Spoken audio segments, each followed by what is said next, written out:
धेरै नमस्कार अनि स्वागत छ। म कमलराज गोसाई। आजको कार्यक्रमको सहकर्ता। आजको कार्यक्रममा हामी शिक्षा र स्वास्थ्य अर्थात् शिक्षा र कोभिडसँग सम्बन्धित भएर छलफल गर्नेछौँ। भक्तपुर नगरपालिकाभित्र रहेका स्कुलहरूले आउँदो हप्तादेखि विद्यालय सञ्चालन गर्ने समझदारी गरेको छ। आउँदो हप्तादेखि भन्नाले फुल फ्लेजमा तर योभन्दा अगाडि 1 गते पौष 1 गतेदेखि चाहिँ कक्षा 8 र 9 को कक्षा भने सुरु भइसकेको छ। अन्य कक्षाका विद्यार्थीहरू पनि स्कुल जाने तर्खरमा छन्। त्यस्तो खालको जानकारी आइसकेको छ। विद्यालय र भक्तपुर नगरपालिका बीच एक प्रकारको समझदारी भएको छ। यही समझदारी हेरेर चाँडै नै शिशुशाला अर्थात् मुन्टेसरीहरूको कक्षा पनि चाँडै नै सुरु हुने छेकछन्द देख्न थालेको छ। यो एउटा पाटो भयो। अर्को पाटो यहाँहरूसँग सविस्तार गर्नुपर्दा म पार्टी प्यालेस, रेस्टुरेन्ट, होटेल, चिया पसल, साना होटेलहरू आदि इत्यादि व्यापारिक स्थलहरू खुलिसकेको छन् भने मन्दिरहरू पनि मठ मन्दिरहरू पनि सबैका लागि ढोका खुलिसकेको अवस्था तपाईँहरूलाई जानकारी छ। सबै स्थलहरू खुल्ने तर स्कुल र कलेज जस्ता शिक्षा आलयहरू किन नखोल्ने? पूर्ण पाटो चर्चा यहाँ म गर्न चाहन्छु। कोभिडको सङ्क्रमितको सङ्ख्या पनि बढिरहेको छ। बिरामी अस्पतालहरूमा बढिरहेको छ। उनीहरू छटपटाइरहेका छन् अनि उहाँहरू चाहिँ उहाँहरूको अथवा बिरामीहरू बिस्तारै मृत्युको नजिकमा पनि पुगिरहेको घटनाहरू हामीले सुनिरहेका छौँ। मृत्युको सङ्ख्यामा पनि बढोत्तरी भइरहेको छ। यी 3वटा पाटाहरूको सचित्र रूपमा मैले चित्राङ्कन गरेँ। तर हामीसँग केही यक्ष प्रश्नहरू छन्। यी 3टा पाटाहरू हेरिसकेपछि हामीसँग महत्त्वपूर्ण प्रश्नहरू छन्। के स्कुल र कलेज खोल्नु सान्दर्भिक छ त? के स्कुल र कलेज खोल्ने नै भए स्कुल र कलेजले यथोचित व्यवस्था गरेका होलान् त? छन् त? के स्कुल र कलेजले विद्यार्थीहरूको स्वास्थ्यको जिम्मेवारी लिनु उचित होला वा लिनुपर्छ होला? यदि खुल्ने नै भए स्कुल र कलेजले के कस्ता तयारी गरेका छन् भने नगरपालिका वा सम्बन्धित पक्षले अनुगमन गर्न गर्ला वा अनुगमन ठिक होला नहोला? यी प्रश्नहरूको उत्तर खोज्ने प्रयास गर्नेछौँ आजको हाम्रा 2 अतिथिहरूबाट। आजको लागि हाम्रो पहिलो अतिथि हुनुहुन्छ श्री प्रेमजङ थापा श्रेष्ठ सर र अर्का अतिथि हुनुहुन्छ डाक्टर शेरबहादुर पुन। उपस्थित सबै अनि 2 अतिथिहरूलाई सादर निमन्त्रणा कम्पासको तर्फबाट अनि धन्यवाद पनि ज्ञापन गर्न चाहन्छु। आजको कार्यक्रममा सबैभन्दा पहिले हाम्रो प्लान अनुसार प्रेमजङ थापा श्रेष्ठ सरले आफ्नो भनाइ राख्नुहुनेछ भने त्यसपश्चात डाक्टर शेरबहादुर पुनको मनको कुरा सुन्नेछौँ। मन्तव्यकै क्रममा तपाईँहरूसँग कुनै प्रश्नहरू, जिज्ञासाहरू अथवा कुनै भनाइहरू, सोच विचारहरू तपाईँहरूसँग छन् भनेदेखि कृपया राख्न सक्नुहुन्छ हाम्रो च्याट बक्समा। आजको कार्यक्रमलाई एकदमै महत्त्वपूर्ण साथ दिइरहनु भएको छ भुवनेश्वर माध्यमिक विद्यालय र Nepal education and research network NREN ले। आजको कार्यक्रममा अतिथिहरूको चर्चा, अतिथिहरूको इन्ट्रोडक्सन दिनुहुनको निम्ति, परिचय दिनुहुनको निम्ति कम्पासका मेम्बर डाक्टर नारायण प्रसाद कोजु सरलाई म हार्दिक अनुरोध गर्न चाहन्छु। डाक्टर कोजु। धन्यवाद। नमस्कार सबैजनामा। कार्यक्रमको समय घर्किसकेको हुँदाखेरि म छोटोमा आजका हाम्रा 2 अतिथिज्यूहरूको परिचय गराउन चाहन्छु। डाक्टर शेरबहादुर पुन चित परिचित नाम हो। अहिले कोरोनासँग जोडिएपछि हामीले उहाँको धेरै इन्टरभ्यूहरू, आर्टिकलहरू पढेर कोरोनाबारे सुसूचित हुने मौका पाएका छौँ। डाक्टर पुन अहिले शुक्रराज ट्रोपिकल तथा सर्वरोग हस्पिटलमा अहिले हुनुहुन्छ। सामान्यतया हामी त्यसलाई टेकु हस्पिटल भन्ने गर्दछौँ र उहाँ विशेषतः सर्वरोग सम्बन्धी अनुसन्धान गर्नुहुन्छ भने अहिलेसम्ममा उहाँले सर्वरोगसँग जोडिएका 30 भन्दा बढी SCI जर्नलहरूमा आर्टिकल पब्लिस गर्नुभएको छ र उहाँको रिसर्च सँगसँगै रोगको उपचारको डाक्टर उहाँ हुनुहुन्छ भने प्रेमजङ थापाजी उहाँ मेरो पनि गुरु हुनुहुन्छ। म विद्यालय कालमा उहाँको विद्यार्थी थिएँ। गुरुलाई मैले आज अतिथि बनाएर उहाँलाई अतिथि बनाउन पाउँदा म खुसी भएको छु। प्रेमजङ सर विद्यालयका प्रिन्सिपल एवं अहिले इसानका प्रेसिडेन्ट हुनुहुन्छ र विगत 30 वर्षभन्दा बढी समय उहाँको विद्यालय शिक्षणको अनुभव छ र उहाँहरूको आजको यस कार्यक्रमबाट हामीले विशेषतः विद्यालय सञ्चालन र कोरोना भाइरसलाई जोडेर केही कुराहरू एक्सप्लोर गर्नेछौँ र यसबाट सञ्चालनमा जान लागेका विद्यालयहरू अथवा विद्यार्थीहरू, अभिभावकहरूलाई विद्यालय सञ्चालनपछि विद्यार्थी स्कुल पठाउने नपठाउने वा स्कुल सञ्चालन गर्नको निम्ति कस्तो खालको व्यवस्थापन गर्दाखेरि राम्रो हुन्छ भन्ने बारेमा केही जिज्ञासाहरू केही समस्याहरू समाधान यो कार्यक्रमले गर्न सक्नेछ भन्ने आशा लिएको छु।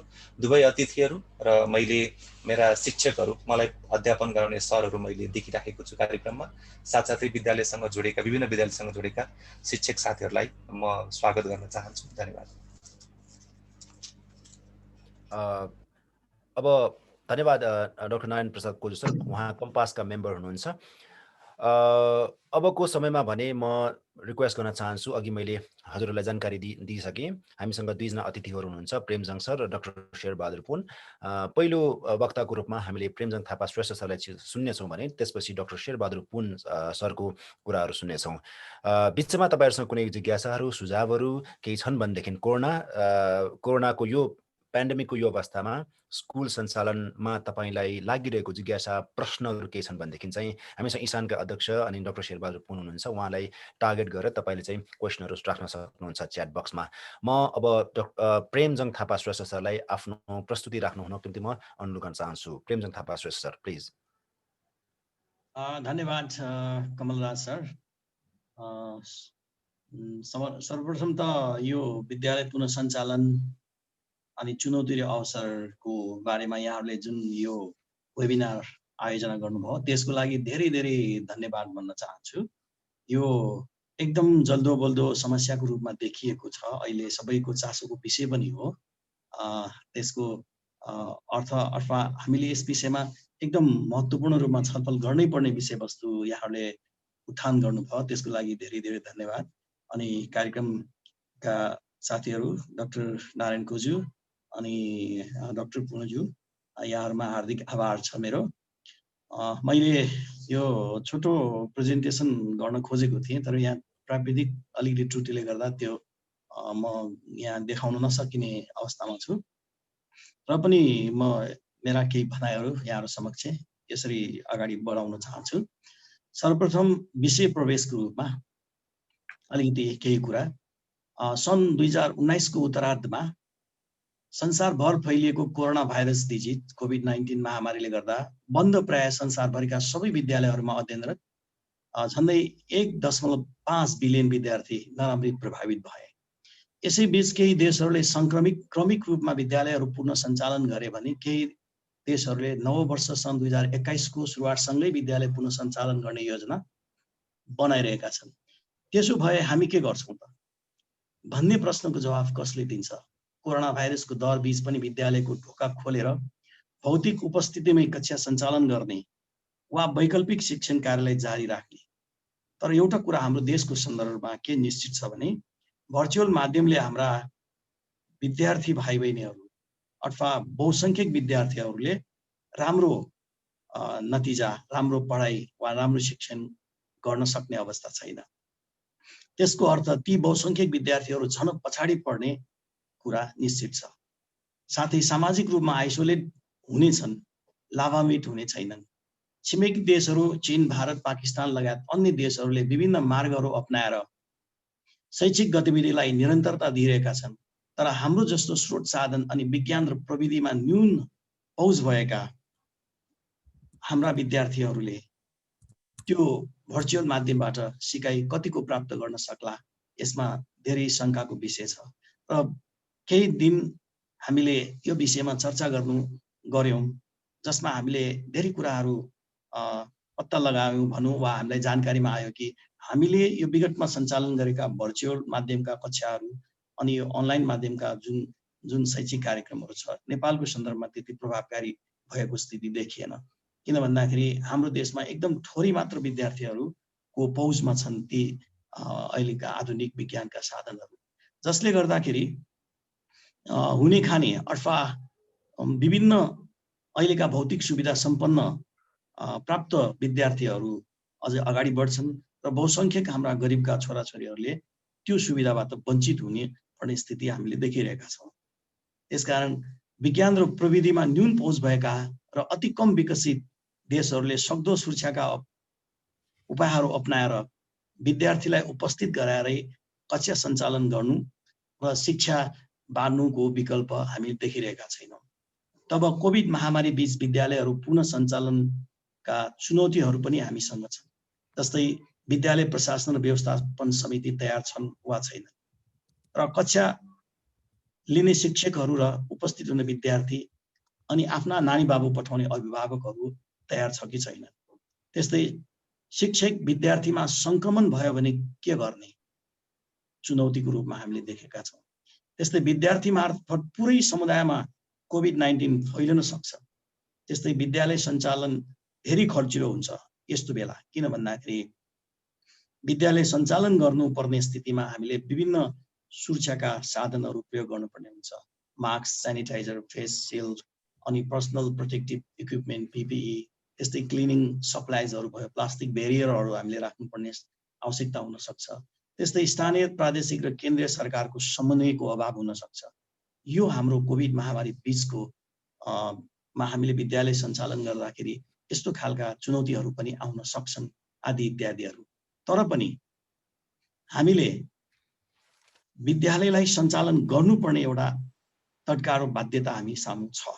हामी यो कोभिड छ भनेर हामीले यथास्थितिमा रहिरहने हो भने पक्कै पनि हाम्रा विद्यार्थीहरू, हाम्रो देशको शैक्षिक स्थितिले गर्दाखेरि सामाजिक अनि सांस्कृतिक पक्षहरू यसमा जोडिन सक्छ, वा राष्ट्रको आर्थिक स्थितिहरू यसमा जोड्न सक्छ। शैक्षिक स्थिति त योसँग जोडिएकै विषयवस्तु भयो। त्यो सबै कुरामा हामी पछाडि पर्न सक्ने सम्भावना भएको कारणले गर्दाखेरि अहिले जे जति चुनौतीहरू हामी सामु छन् त्यसलाई एउटा अवसरको रूपमा प्रयोग गरेर हामीले भौतिक उपस्थितिमै विद्यालयहरू सञ्चालन गर्नुपर्ने आवश्यकता हामी देखिरहेका छौँ। किन भन्दाखेरि यो अहिले सरकारको व्यवस्था अनुसार नै देशको समग्र पक्षहरू भनौँ वा सबैतिर भनौँ, अब सार्वजनिक यातायातदेखि लिएर कार्यालयहरू अनि बजार व्यवसायहरू सबै खोलिसकेको अवस्थामा हाम्रो विद्यार्थीहरूलाई घरमा राखेर विद्यालय बन्द गरेर के उनीहरू कोभिडबाट सुरक्षित हुन सक्छ? सम्भवतः यो एउटा महत्त्वपूर्ण प्रश्न हामी देखिरहेका छौँ। मलाई लाग्छ विद्यार्थीहरू वा हाम्रा नानी बाबीहरूलाई विद्यालयमा नपठाउँदैमा उनीहरू सुरक्षित हुन सक्ने अवस्था अहिले म देख्दिनँ। किन भन्दाखेरि हाम्रा अभिभावकहरू, उसका नातेदारहरू सबै आफ्नो क्षेत्रमा जान्छन्, खतिएका हुन्छन्, अनि उनीहरूबाट घरमा बस्ने विद्यार्थीलाई कोरोना सर्दैन वा भाइरस इन्फेक्सन हुँदैन भनेर हामीले ग्यारेन्टी दिन सक्ने अवस्था छैन। त्यसो भएको कारणले गर्दाखेरि मलाई के लाग्छ, वा हामी संस्थागत विद्यालय सङ्घ नेपाल इसान के कुरामा विश्वास गर्दछ भन्दाखेरि विद्यालयमा विद्यार्थी पठाउनेमा उनीहरूलाई कोभिड सर्छ भन्ने कुरा सही हुन सक्दैन, बरु उनीहरू झन सुरक्षित हुन्छ। कस्तो खालको सुरक्षा उनीहरूले विद्यालयमा पाउनुपर्ने हो, त्यो विद्यालय एउटा शैक्षिक संस्था वा हरेक कुरामा अलिकति चेतनशील वर्ग रहने क्षेत्र भएको हुनाले ती विद्यार्थीहरूलाई विद्यालयमा सुरक्षित राख्न सक्ने धेरै अवसरहरू, धेरै उपायहरू त्यहाँ उपलब्ध हुन्छन्। जब घरमा राख्दाखेरि विद्यार्थीहरू यताउता डुल्ने साथै विभिन्न गलत प्रविधिहरूमा लाग्ने अनि यही मोबाइल अनि इन्टरनेटको प्रयोगबाट थप उनीहरूले सिकाइ भन्दा पनि अनावश्यक कुराहरूमा बढी उनीहरूको ध्यान जाने, गेम खेल्ने जस्ता कुराहरूले गर्दाखेरि हाम्रा विद्यार्थीहरू पछाडि पर्ने वा बिग्रिँदै गएको स्थिति हामी अहिले हाम्रो सामु तत्काल रूपमा हामी देखिरहेका छौँ। त्यसकारण यो स्थितिमा हामीले विद्यालयलाई बन्द राखिराख्नुको कुनै औचित्य छ जस्तो हामीलाई लाग्दैन। तर पनि अभिभावक, शिक्षक, विद्यार्थी एवं शैक्षिक सरकारवालाहरूको मन मस्तिष्कमा हरेक दिन उठ्ने केही प्रश्नहरू छन्, जस्तो कि विद्यालय पुनः सञ्चालन कहिले हुन्छ? यसको अर्थ उनीहरू विद्यालय सञ्चालन होस् भन्ने चाहना छ, वा उनीहरूले विद्यालय सञ्चालन भयो भने राम्रो हुन्छ भन्ने सोचाइ राखेको स्थिति हामी देख्छौँ। र पनि विद्यालय शिक्षालाई कोभिड-19 महामारी अगाडिकै स्थितिमा कसरी फर्काउँ? के शिक्षालाई पुरानै लयमा फर्काउन सम्भव होला? वा भौतिक उपस्थितिमै विद्यालय कक्षा सञ्चालन भएमा नानी बाबाहरूलाई विद्यालय पठाउने कि नपठाउने? केही अभिभावकहरूमा अझ पनि यो दोहोरो सोच नभएको होइन।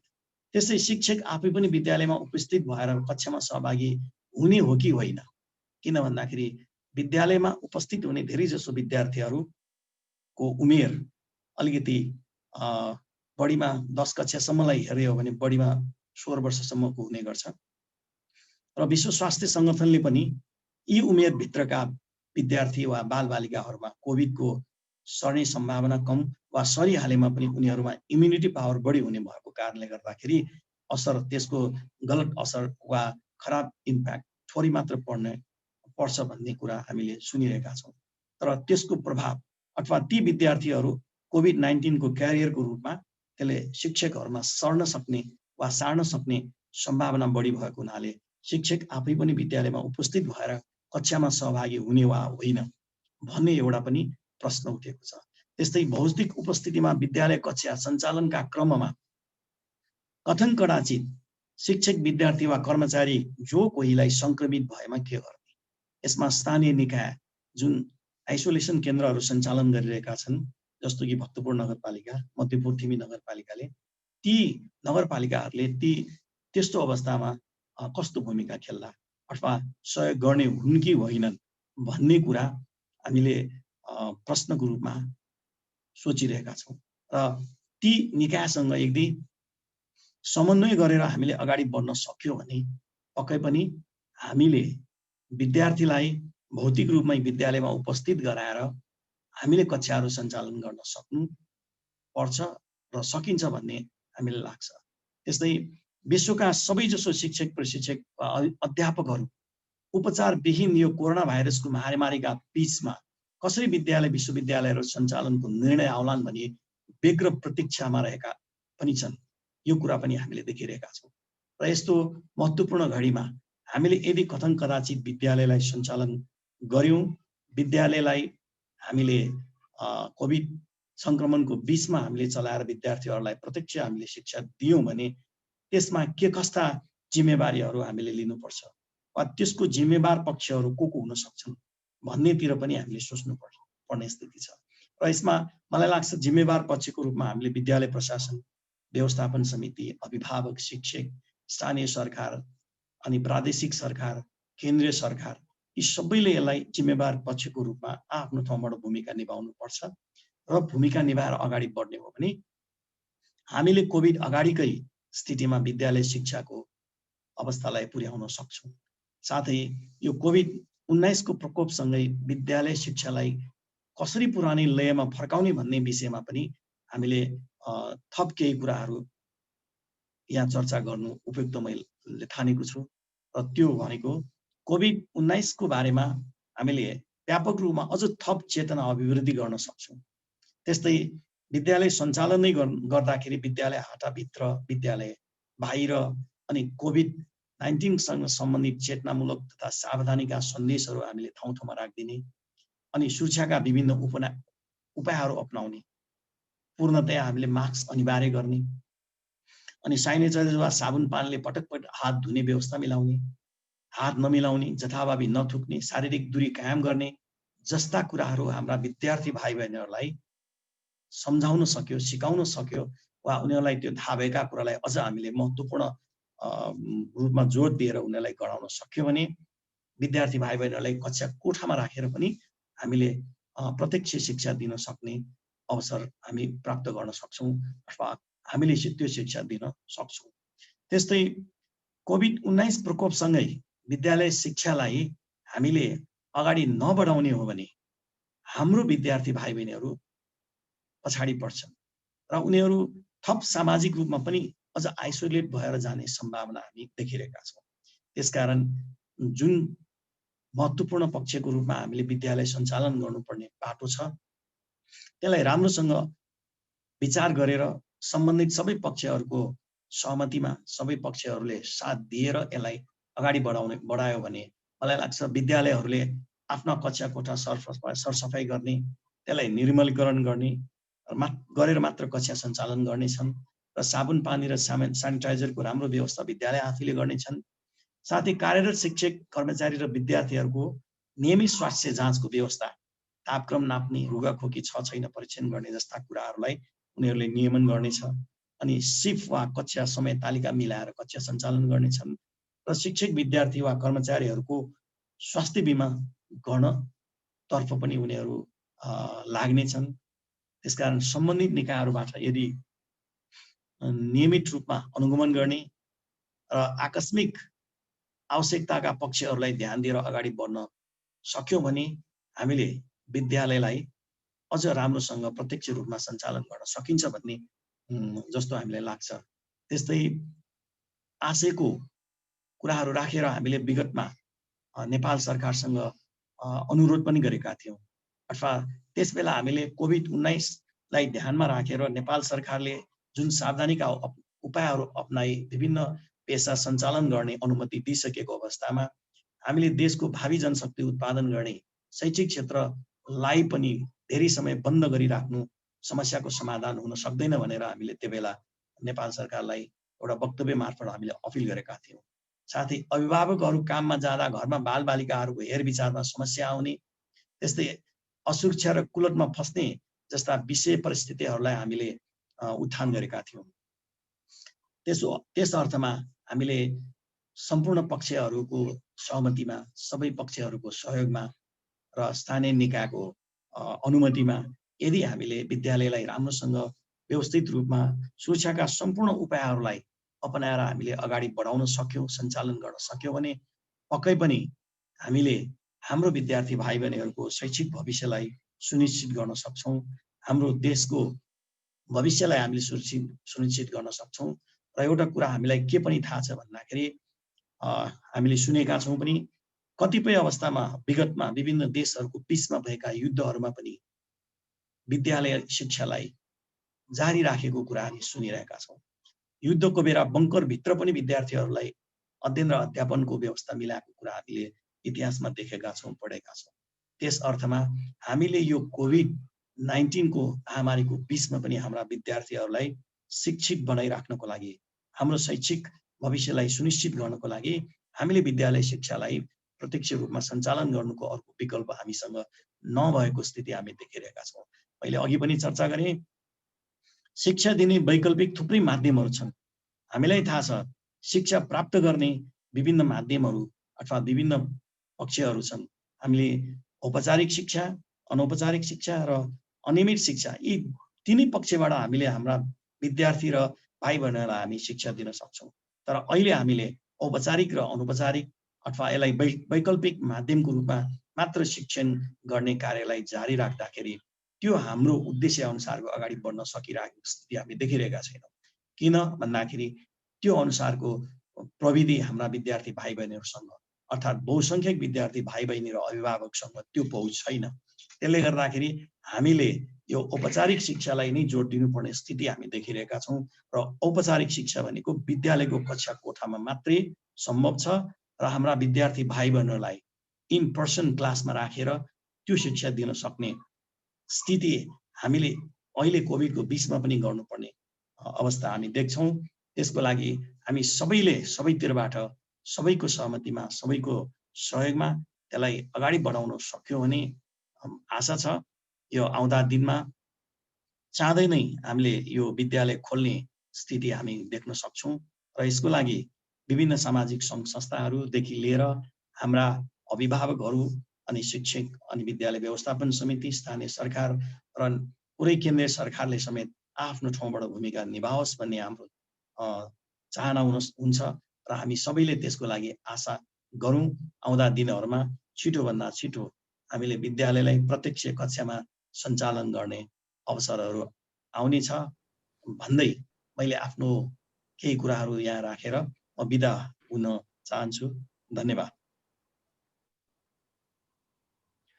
धेरै धेरै धन्यवाद प्रेमजङ थापा श्रेष्ठ सरलाई आफ्नो मन्तव्य, आफ्नो विचार इसानको प्रतिनिधित्व गरेर राख्नु भएकोमा हामी आभार व्यक्त गर्न चाहन्छौँ। तपाईँले आफ्नो व्यस्तताका बावजुद समय दिनुभयो। शनिबारको दिनमा तपाईँले आफ्नो परिवारलाई दिनुपर्ने समयको केही घन्टा हामीलाई साथ दिनुभयो, त्यसको लागि धन्यवाद सर। उहाँको विचारमा भौतिक रूपमा विद्यालय सञ्चालन गर्नुको कुनै पनि विकल्प छैन। किन विकल्प छैन त्यसको बारेमा उहाँले आफ्नो विचार राख्नुभयो, उहाँलाई धन्यवाद।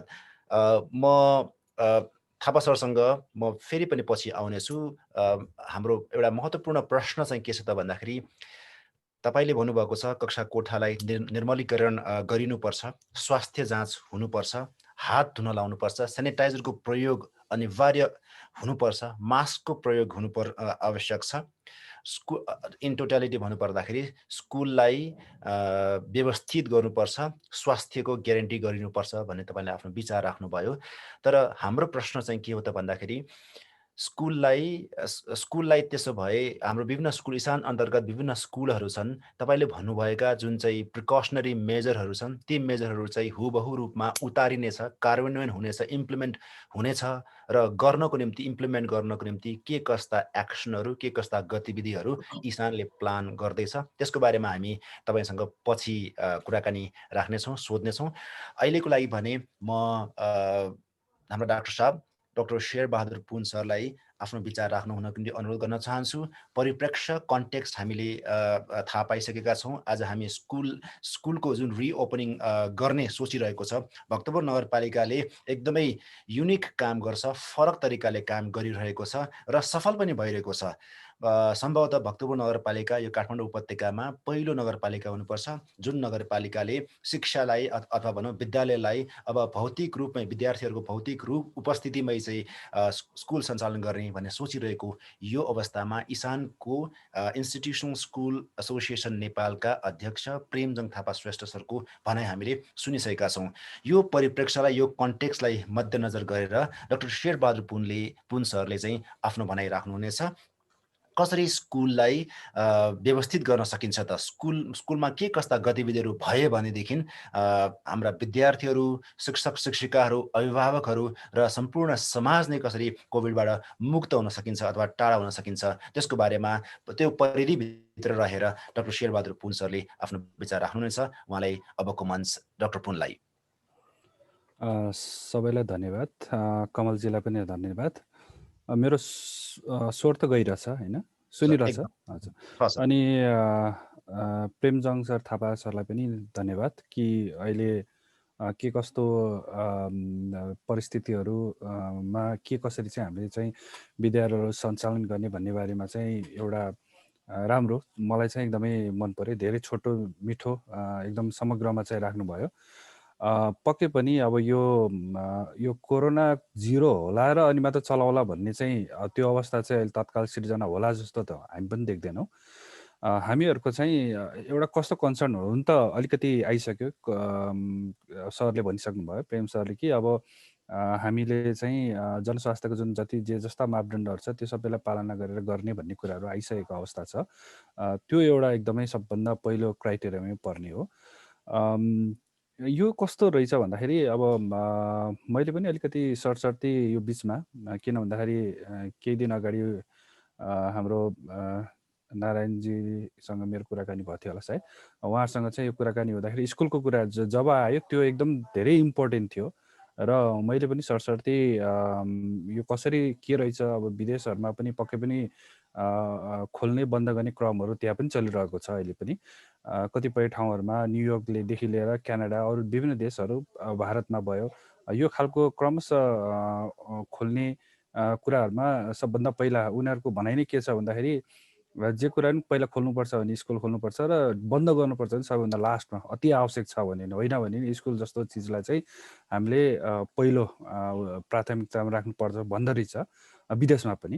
र पक्कै पनि अब शिक्षा जस्तो पहिलो प्राथमिकता त अब यो हाम्रो समुदायमा अथवा हाम्रो संसारमै भनौँ, त्यो जस्तो चाहिँ महत्त्वपूर्ण केही पनि हुँदैन। अब यहाँनिर अलिकति कस्तो रहेछ भन्दाखेरि हामीले सरसर्ती मैले विभिन्न अनुसन्धान लेखहरू पढ्दै गर्दाखेरि चाहिँ कतै न कतैबाट चाहिँ बच्चाहरू भन्दा पनि अलिक स्टाफहरूबाट चाहिँ सङ्क्रमण पाएको जस्तो देखिरहेको छु। त्यो चाहिँ हुन त अब एकदम धेरै रिसर्च त भएको छैन, तर अनुसन्धानले चाहिँ गरेको अनुसन्धानमा चाहिँ अलिकति स्टाफ भनेको एडल्ट जो हुनसक्छ, ऊ कार्यालय सहयोगी पनि हुनसक्छ अथवा टिचर पनि हुनसक्छ, उहाँहरू चाहिँ अब यो स्कुलमा आउँदाखेरि उहाँहरूमा देखिएको भन्ने कुराहरू छ र उहाँबाट चाहिँ बच्चा अथवा बच्चाबाट घरमा लग्ने कि भन्ने एउटा त्यो खालको आशयको चाहिँ अनुसन्धान प्रकाशित भएकोहरू पनि पाइन्छ। आयरल्यान्डमा मैले हेर्दाखेरि चाहिँ त्यहाँ स्कुल चाहिँ उच्च यो कोरोना भाइरसको यो उत्कर्ष पुगिराख्दाखेरि चाहिँ ससाना केटाकेटीको स्कुलहरू चाहिँ खुलिरहेको र बाहिर जस्तै पब भयो अथवा विभिन्न डिस्को अथवा के छन् अब चर्चहरू होला यस्तोहरू सबै बन्द गर्दाखेरि चाहिँ 60% चाहिँ रिडक्सन भयो वाट एभर द होइन कारणहरू भन्ने कुराहरू पनि देखाएको छ। अनि अघि सरले भन्नुभएको जस्तै WHO को यो उसमा तथ्याङ्कहरूमा पनि बच्चाहरूमा भन्दा अलिकति जति ओल्ड एज मतलब एज जति बढ्दै गयो उति चाहिँ उसले बढी मात्रामा सङ्क्रमणहरू सार्ने एक ठाउँबाट अर्को ठाउँमा भन्ने कुराहरू पनि आएको छ। अझ अलिक स्पेसिफिक भएर भन्नुपर्दाखेरि चाहिँ 10 देखि 12 वर्षभन्दा मुनिका बालबालिकाहरूले चाहिँ सार्ने सम्भावना उनीहरूमा सर्ने र उनीहरूले सार्ने सम्भावना चाहिँ धेरै कम छ भनेर त्यो खालको एकदम एकदम ठुलो स्टडीहरू पनि आइपुगेको छ। र फेरि यसको अलिकति कन्ट्रेरीमा चाहिँ पोल्यान्डमा बच्चाहरूमा देखिएको र त्यसपछि चाहिँ यो आफ्नो परिवारको फ्यामिलीमा पनि सार्यो भन्ने कुरा पनि आएको छ, तर एकदमै त्यो थोरै मध्यमा छ। तर लार्ज स्केलमा चाहिँ ससाना बच्चाहरूबाट सर्ने सम्भावना अलिकति कम जस्तो देखिन्छ र स्वाभाविकले अब तपाईँ हामीले हेर्ने हो भने पनि नेपाल लगायत विभिन्न देशहरूमा चाहिँ बच्चाहरू सङ्क्रमित त होला तर उहाँहरूमा लक्षण देखिने र अरूलाई सार्ने सम्भावना धेरै कम छ भन्नेको पनि छ। र जुन ठाउँमा जुन व्यक्तिमा सङ्क्रमण चाहिँ सङ्क्रमित भए तापनि लक्षण देखिएन, लक्षण देखिएको भन्दा नदेखिएकोबाट सार्ने सम्भावना चाहिँ अति कम हुन्छ। यो चाहिँ अब वैज्ञानिक पुष्टि भइसकेको अवस्था पनि हो। यसरी हेर्दाखेरि चाहिँ पक्कै पनि स्कुल चाहिँ एउटा कारण हुनु हुँदैन कि भन्ने खालको भन्दै गर्दाखेरि चाहिँ के पनि भन्ने गरेको छ भने यदि वातावरणमा खास गरी चाहिँ भनौँ उदाहरणको लागि अहिले काठमाडौँमा चाहिँ धन्य 40-50% चाहिँ जति पनि यो टेस्टहरू गरिरहेको छ त्यसको चाहिँ पोजिटिभ जति काठमाडौँमा छ भनेको हुनाले चाहिँ यदि के गरी चाहिँ त्यो वरिपरि धेरै सङ्क्रमितहरू छ भने चाहिँ एकअर्कासँग चाहिँ बालबालिकाले चाहिँ सङ्क्रमणहरू सार्न सक्ने त होइन भन्ने कुराहरू पनि त्यो खालको एउटा प्रश्न चिन्ह खडा भएको छ। भित्रबाट बाहिर यो उसमा समुदायमा होइन कि समुदायमा भएको हुनाले चाहिँ भित्र एकअर्कासँग एक्सचेन्ज हुने सम्भावना छ कि भन्ने खालकोहरू छ। त्यसले गर्दाखेरि चाहिँ अब यो प्रश्न नै कसरी उठ्छ भने बालबालिकामा यो सङ्क्रमण कति सम्भावना छ र उहाँहरूबाट सर्ने सम्भावना के छ भन्ने मूल एउटा यसको चाहिँ मूल प्रश्न त्यहाँबाट उब्जिने हो। र अन्तमा गएर चाहिँ यदि केही गरी उहाँबाट सङ्क्रमण भएपछि चाहिँ फेरि अब बालबालिकाको अलिकति बानी नै धेरैसँग चाहिँ यो जाने होइन बस्ने अब भनौँ न वृद्धहरू छन् घरमा उहाँहरूसँग पुग्ने अनि फेरि कतै सार्ने त होइन भन्ने प्रश्नहरू पनि छ त्यहाँ। हामीले यसलाई पनि अब नजरअन्दाज गर्नु हुँदैन जस्तो लाग्छ मलाई। यस्तो कुराहरू पनि छ र सँगसँगै हामीलाई अब फेरि पनि अहिले पनि सुरुमै भनिहाल्यो यसलाई जिरो ल्याएर अनि त्यसपछि चाहिँ गरौँला भन्ने पनि अहिले त्यो खालको अवस्था त्यो देखिँदैन। त्यसले गर्दाखेरि चाहिँ अब हाम्रो प्रेम सरले भने जस्तै अब यो जुन एउटा शैक्षिक संस्था होइन अथवा स्कुल भनौँ त्यहाँ चाहिँ यो जुन जनस्वास्थ्यको जुन मापदण्ड भन्छौँ हामीले त अब दूरी कायम गर्ने अथवा हात साबुन पानीले धुने अनि मास्क लगाउने भन्ने जुन कुराहरू छ यस्तो कुराहरूलाई अलिकति ध्यान दिएर हामीले यदि विद्यालय सञ्चालन गर्ने त्यो खालको व्यवस्थापन मैले चाहिँ यसमा अरूभन्दा पनि व्यवस्थापन चाहिँ कडा हुनु पऱ्यो भन्छु मैले यसमा। अरू त सबैजना आफ्नो ठाउँमा एलर्ट पनि होला, एकदम कडा हुनुपर्छ जसले गर्दाखेरि चाहिँ यो जस्तो बालबालिकामा फेरि यो खेलकुददेखि लिएर अब सिङ्गिङ क्लास के होला विभिन्न एक्स्ट्रा करिकुलम भन्छौँ हामीले जुन त्यसमा फेरि अब खोल्यो भने पनि अब त्यसबाट सर्न सक्ने सम्भावना कतै रहने त होइन भन्ने कुराहरू छ। हुन त अब अमेरिकासँगै सधैँ दाजेर त हुँदैन, त्यही पनि मैले सरसर्ती यो उदाहरणहरू दिँदाखेरि चाहिँ जस्तै यो खेलकुदबाट फुटबल फिमेल फुटबलहरू यिनीहरूबाट चाहिँ सरेको सर्ने रहेछ भन्ने कुरा उदाहरणहरू चाहिँ छ। अब त्यो खालको फिजिकल एक्टिभिटिजहरूमा उहाँलाई समूहगत रूपमा चाहिँ त्यो गर्ने कि नगर्ने प्रश्नहरू पनि छ। खालि हामीले पढाइलाई मात्र फर्स्ट प्रायोरिटी मात्रै दिएर घर जाने आउने र पढ्ने अनि जाने मात्र हो कि अरू पनि एक्टिभिटिज गर्ने हो त्यहाँ पनि हामी अलिकति क्लियर हुनुपर्छ जस्तो लाग्छ। फेरि कहिलेकाहीँ बालबालिकाहरूले त्यहाँ पुगेपछि यो क्लास त्यो क्लास भएन भन्ने हो कि अथवा अभिभावकहरूको के छ त्यसमा यो चाहिँ अलिकति एउटा किन भन्दाखेरि हामीले जे कुरा पनि अब जुन अरू देशमा भएका जुन यो विश्लेषण भन्छौँ अथवा जुन अब्जर्भेसन छ त्यसको आधारमा हामीले सिक्ने हो। र हामीहरूकोमा चाहिँ त्यो अवस्था सिर्जना हुन्छ कि हुँदैन होला भन्ने कुराहरूमा हामीले चाहिँ अब विशेष ध्यान दिनुपर्ने हुन्छ। अर्को चाहिँ अब प्यारेन्ट्सकै जुन साइकोलोजी छ अहिले अब पठाउनु त पठाउने अब के होला कसो होला भनेर फेरि अब अलिकति उहाँहरूमा एक प्रकारको छटपटा होइन एस्योर त गर्नु पऱ्यो उहाँहरूलाई होइन यहाँले एफसी चाहिँ हामी सबै ठिक छु सबै छौँ हुन्छ ठिक हुन्छ भनेर अब भन्ने खालको त्यो हुनु पऱ्यो। अब जस्तो भनौँ एउटा छिमेकीको कोही चाहिँ एउटा छिमेकी भनौँ नेबरमा कसैलाई चाहिँ इन्फेक्सन भयो अरे भने हल्ला सुन्ने अनि उसको बच्चा नि त्यहाँ पढ्न आउँछ अरे भनेर आफ्नो बच्चा नि पठाउँदाखेरि त्यहाँ तनाव लिने हो कि फेरि हाम्रो फेरि नेपालमा फेरि गाह्रो छ त्यो पहिला पहिला त अब डक्टरहरूलाई घेराउ गर्नेदेखि लिएर अब त्यहाँ छ अरे यहाँ छ अरे भनेपछि आउने हुन त अहिले त्यति साह्रो त नहोला धेरैले बुझि पनि सक्यो होला तर पनि मान्छेहरूमा एक प्रकारको त्यो भित्र मनमा जुन भइरहेको मैले चाहिँ यो किन भनिरहेको भन्दा मैले मेरै वरिपरिको सराउन्डिङको साथीभाइको कुरा सुनेर नै भनिरहेको यो भएको कुरा हो यो फल्नाको छ नि त्यो त्यहाँ त्यो उसको बुवा आमालाई छ अरे त्यो उसको बच्चा यही स्कुलमा आउँछ नि पठाउने कि नपठाउने होला यस्तो कुराहरू जुन छ त्यसलाई चाहिँ हामीले कसरी एड्रेस गर्न सकिन्छ भन्ने कुराहरू छ त्यस्तो कुराहरूलाई चाहिँ हामीले अवश्य पनि विचार गर्नुपर्छ जस्तो लाग्दछ अब थोरै होस् या धेरै होस् यदि सङ्क्रमण भयो सङ्क्रमित भइहाल्यो भने ऊबाट अरूलाई सर्न सक्ने सम्भावनाको कुराहरू के छ अनि मोनिटरिङको पाटो पनि कुरा आयो अब यहाँ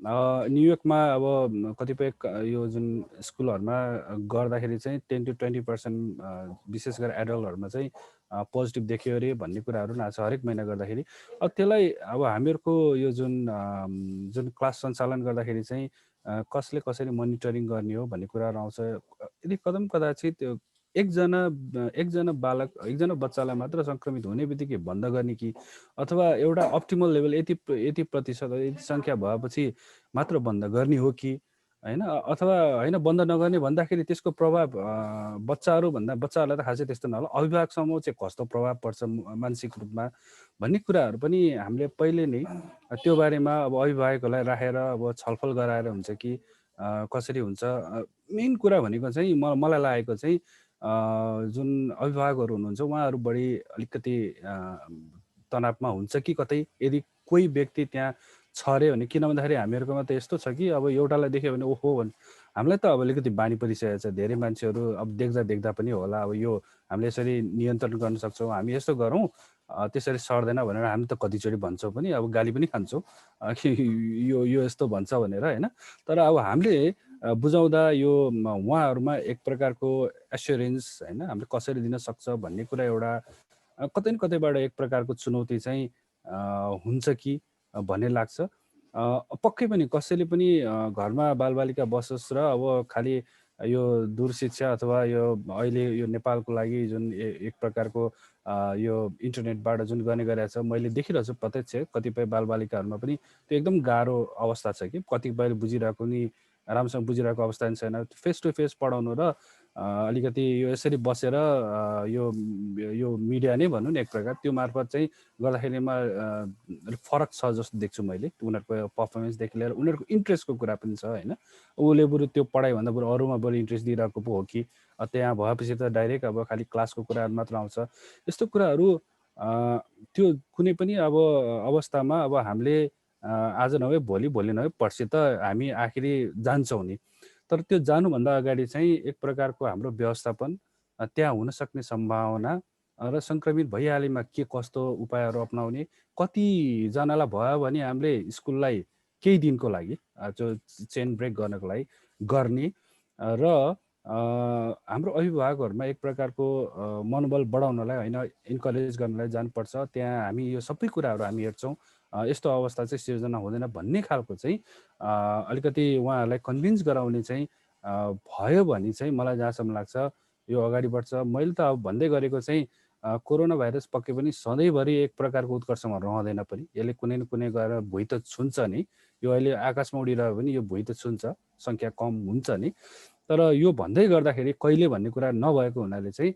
हामीले अवश्य पनि यसलाई कुन तरिकाले जाने हो भन्दाखेरि चाहिँ यो विभिन्न कुराहरूलाई चाहिँ हामीले सँगसँगै लिएर जान सक्यो भने चाहिँ मलाई जहाँसम्म लाग्छ यो सफल हुन्छ जस्तो लाग्छ र अब यसमा एक प्रकारको हाम्रो भनाइ छ यो लर्निङ बाई डुइङ भन्ने अब कस्तो छ भन्दाखेरि चाहिँ विदेशतिरको स्कुलहरूमा चाहिँ यसो तातो हो कि होइन भनेर हात हालेर यसो तान्ने कि मतलब ठिक छ कन्टिन्यू छ भने छ, छैन भने चाहिँ फेरि यसो एकछिन गर्ने त्यसपछि फेरि चलाउने भने जस्तै सबै ठाउँमा जहाँ हामीले स्कुल खोल्छ सबैमा त एउटै हुँदैन।